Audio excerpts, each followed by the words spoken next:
Padre Pondillo presente a questo evento, a questa marcia silenziosa a favore dei lavori per la cattedrale. Stiamo vedendo qui, prima ancora che comincia la marcia, tanta gente. Vuol dire che il problema, il vostro appello è stato accorato, anche raccolto da tanta gente agrigentina. È bello vedere tanta gente. Stasera la marcia sarà una marcia silenziosa, fuori da qualsiasi colore, solo con il senso della preghiera per chi ha fede, del silenzio indignato per chi fede non ha, ma vuole compartecipare ai problemi della città. Come si svolgerà la manifestazione? È previsto qualche discorso, qualcosa, non so? Silenzio, solo davanti alla cattedrale una preghiera dell'Arcivescovo. L'appello degli agrigentini è stato ben accolto? A quanto pare sì, già vedo che c'è parecchia gente, credo che sicuramente ne arriverà alcia, corso facendo. Che risultati avrà una manifestazione di questo tipo? Io penso che inviterà sicuramente a riflettere, perché 6 anni perduti già sono troppi, non si deve perdere altro tempo, perché c'è anche l'incolumità delle persone di mezzo, oltre al bene monumentale e a tutto quello che significa la collina per il centro storico di Agrigento. Aspettava tutta questa gente?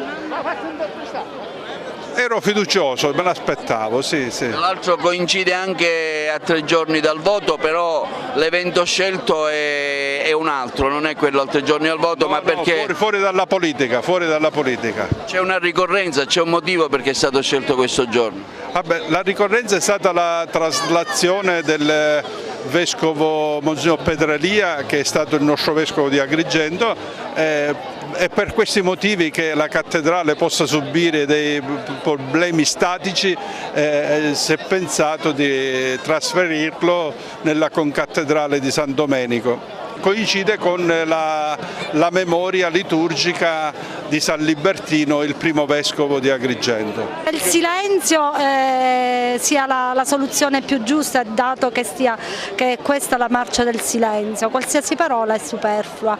Mi auguro che insomma veramente si possa fare qualcosa per questa mamma malata, che è una mamma che ci accomuna tutti, e quindi spero veramente che il silenzio scuota le coscienze. Lei perché sta partecipando a questa manifestazione? In che veste? Io in veste di semplice cittadina che vive nel centro storico, conosce le problematiche del centro storico e tiene al centro storico, perché il centro storico è il cuore, è la storia, è la cultura, la nostra tradizione, che non deve essere dimenticato. A un evento così non poteva non mancare Sua Eccellenza il Prefetto, che ha voluto essere presente e testimoniare così la presenza delle istituzioni.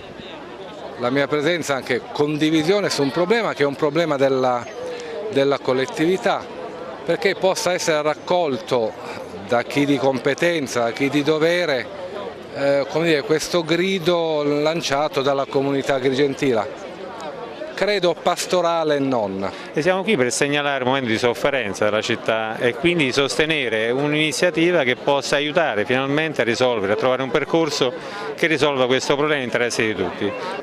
Una marcia che esprime lo sdegno di una città nei confronti di una vicenda che poteva avere ben altre soluzioni e in tempi altri, non in quelli che con cui ci stiamo confrontando. Il tema non è solo il recupero di un elemento identitario della nostra città qual è la cattedrale, ma il tema più cogente in questo momento è il tema del pendio e il tema quindi della pubblica incolumità.